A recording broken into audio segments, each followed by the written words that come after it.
Because again, this leads to the concept of reliability. Subjective measurement is unlikely to have very good reliability, and reliability is defined as consistency or repeatability of measurement.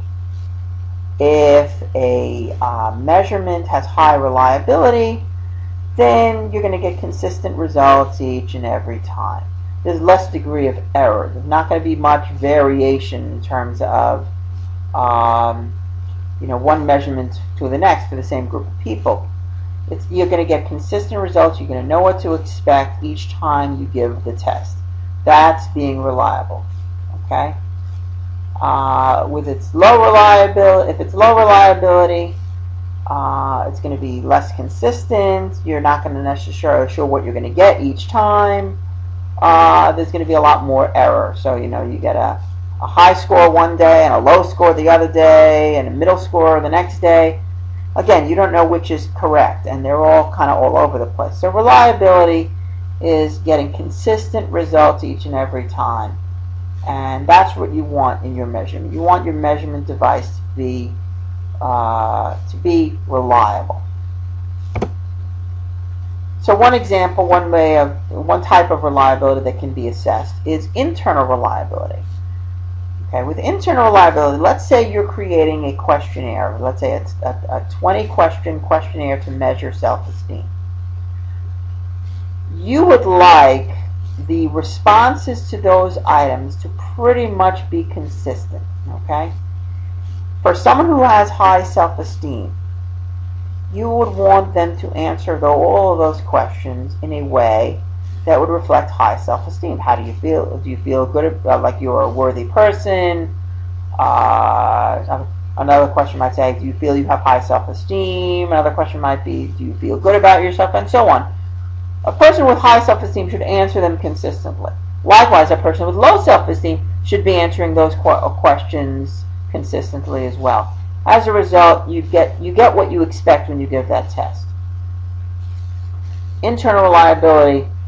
The items in that questionnaire would all be seeming to be getting similar results.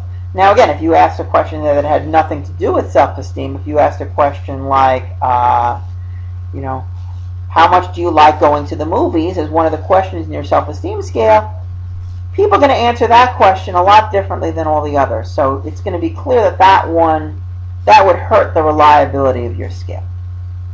Okay. Another aspect of reliability is retest reliability. The idea being that if you're giving a test, some kind of a measurement, and you give the same measurement to the same group of people at a later time, you should expect the results to be similar. If I'm measuring this class's self-esteem, and then I measure this class's self-esteem 2 weeks from today, I shouldn't expect too much difference in your reported self-esteem. If I find that your scores are way different the second time around, then it might lead me to question the reliability of my measure. Because self-esteem is not something that should change so dramatically in a short period of time, unless I give you a really bad grade on a test. But except for that, I wouldn't expect your self-esteem to really change all that much. So test-retest reliability is a way in which you can measure reliability. If the scores should be consistent from one time to the next on that measure.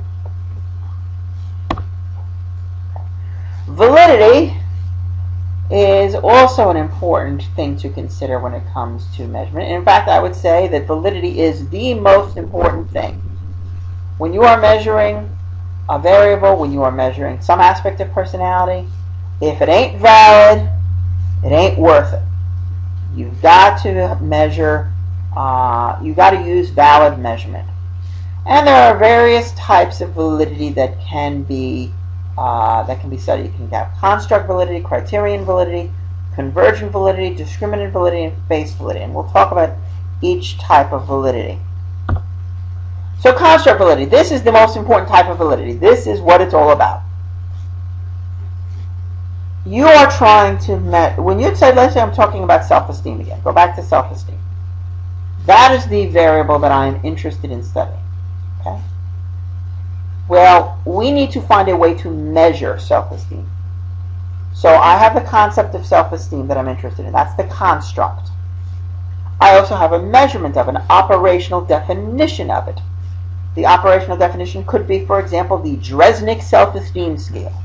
The 20-question Dresnick self-esteem scale could be the operational definition of the concept self-esteem. It's the most important type of validity. So what I want to do is I want to make sure that the Dresnick 20-item self-esteem scale is a valid, accurate measure of self-esteem. It's not supposed to measure how much you like going to the movies. It's supposed to measure your self-esteem. And if there is a close match between your measurement of your concept and the concept itself, then you have construct validity. Realize that there is never, ever, ever going to be a 100% perfect measurement of a construct. A construct is not something you can see, hear, smell, feel, or taste. So anytime you are trying to measure a construct like self-esteem, which cannot be directly seen, anytime you're trying to directly measure, there's going to be some degree of error.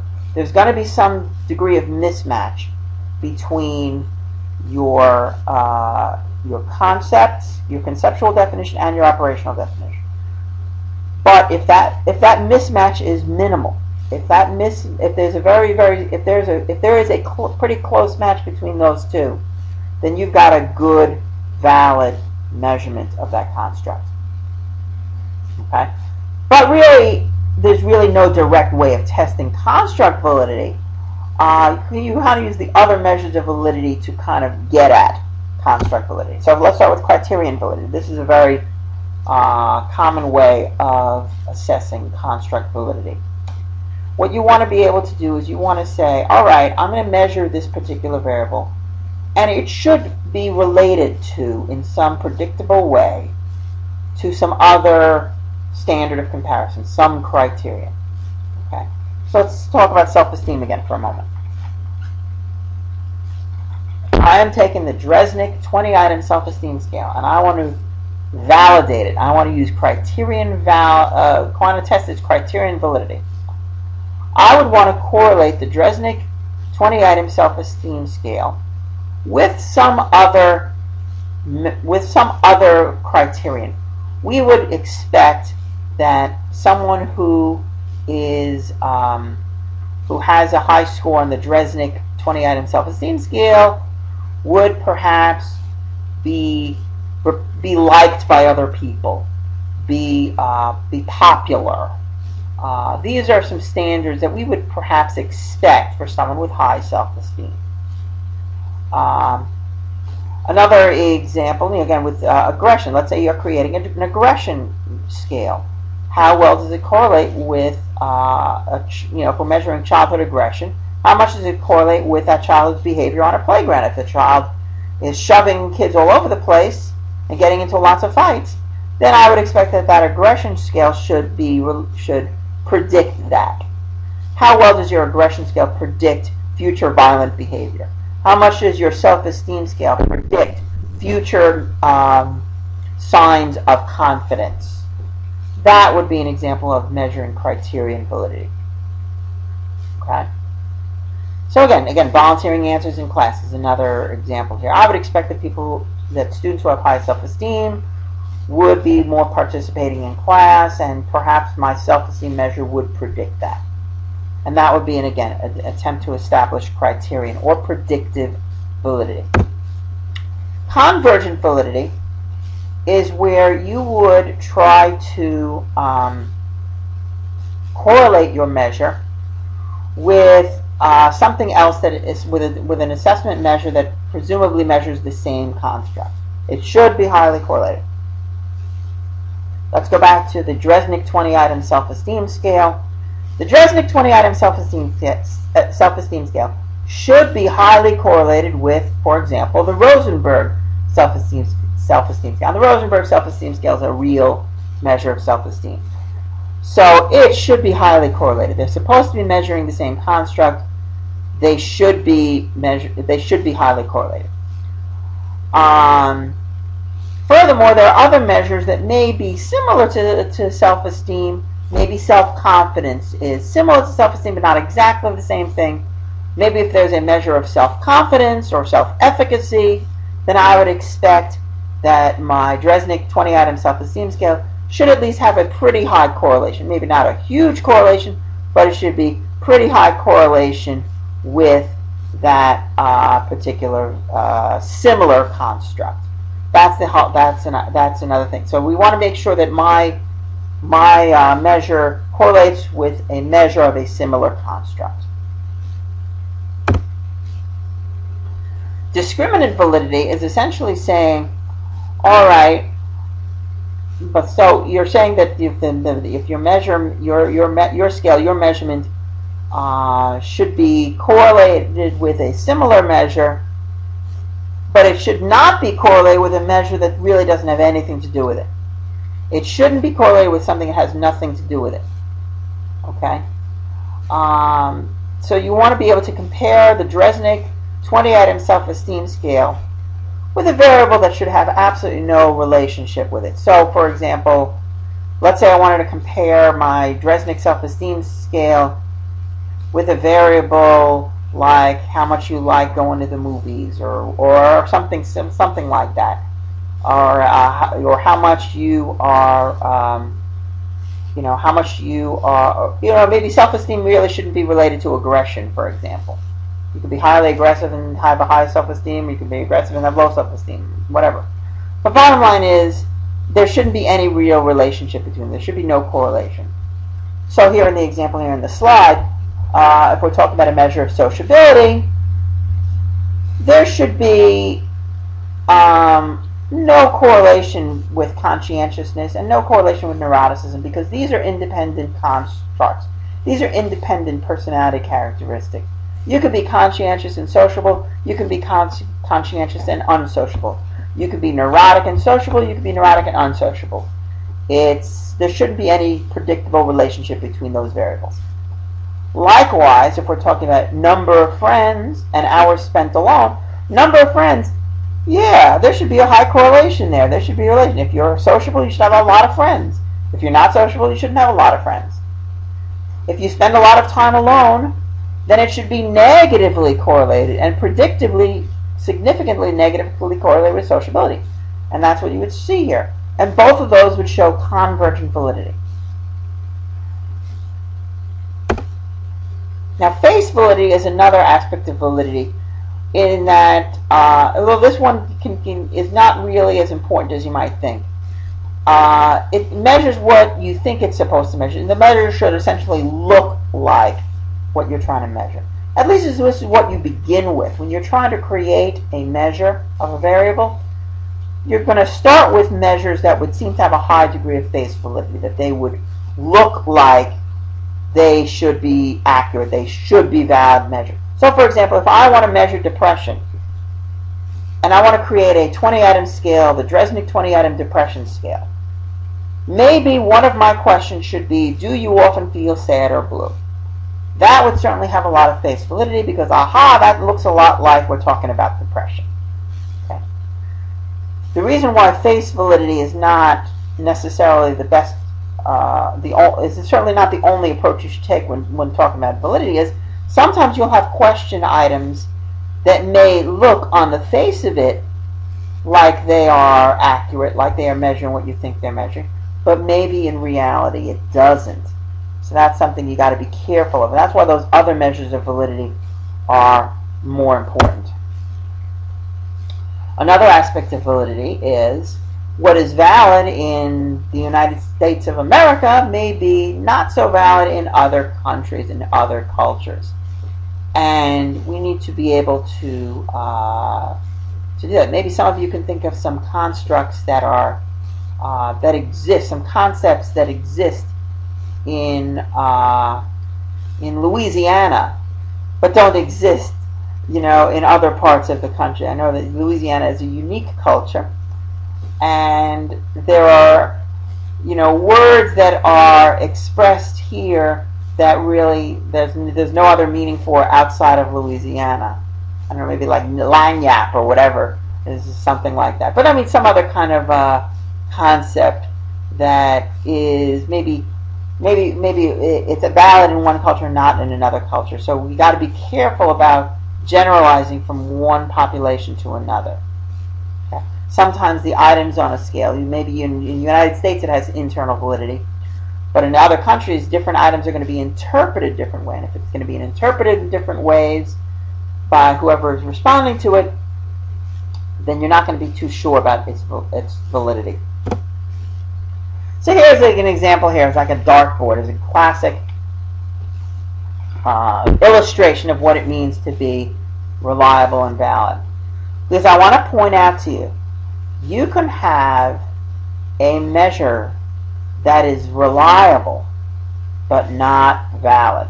So the first dartboard here says, here's a measure that is not reliable, is not valid. It's not on target, and the scores and the hits are all over the place. Okay. Look at the second one here. Here you have essentially consistent results. The scores are all kind of hanging on in the same place, but they're off target. They are not measuring what you think you're measuring. So this is a reliable measure, but it's not valid. Only the third one here, this dartboard here, all of them are right around the bullseye, so it's valid, and they're all kind of hanging together, all the scores. So, for example, let me think.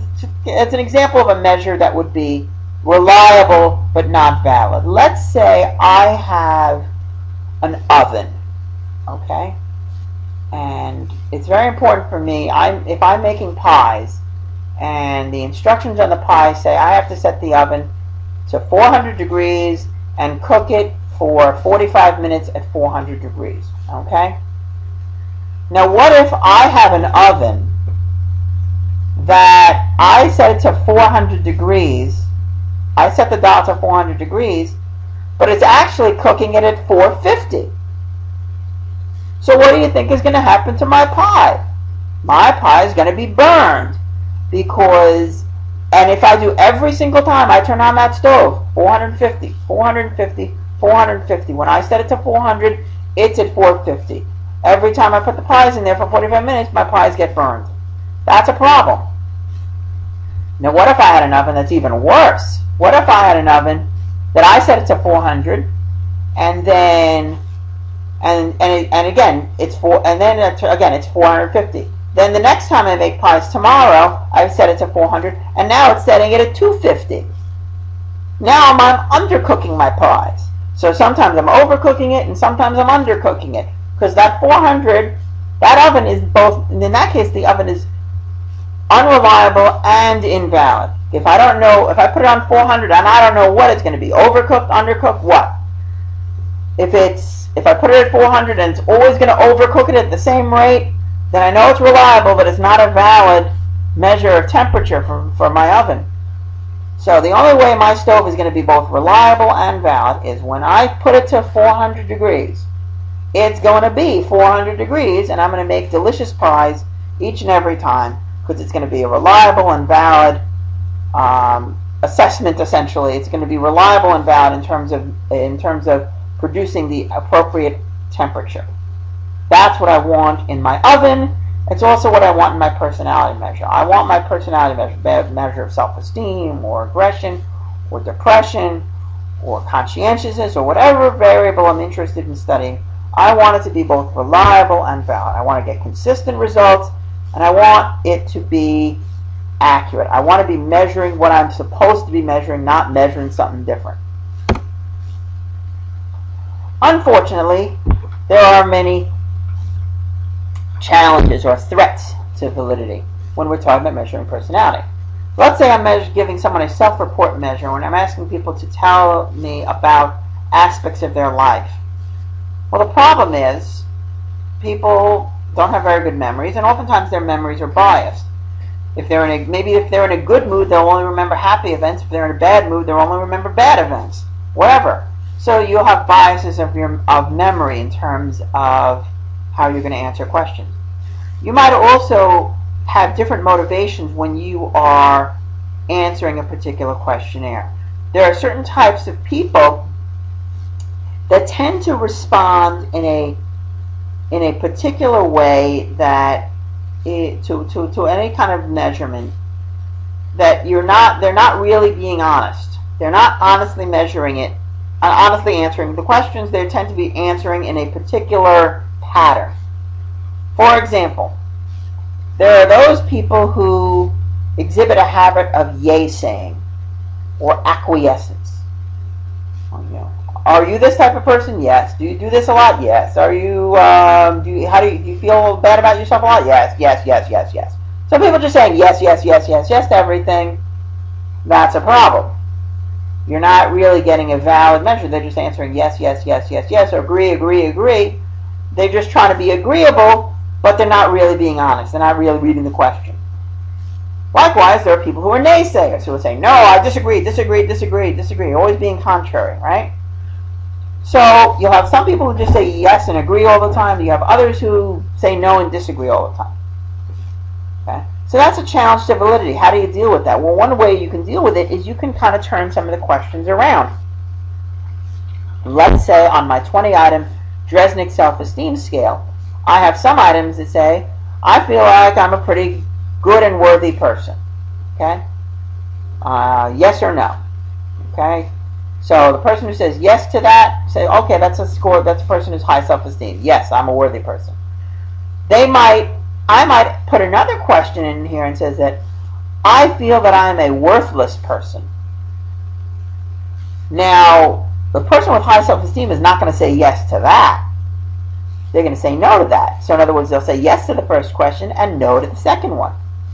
If you have a person who's just saying yes to everything, then their scores are going to be then their scores are not going to show high self-esteem if they just say yes to everything, because again, if half the questions are high self-esteem questions, half the questions are low self-esteem questions, then saying yes, yes, yes, yes, yes all the way down, we're going to be able to pick that up and detect that this person is just yay saying, and we can basically throw that questionnaire out.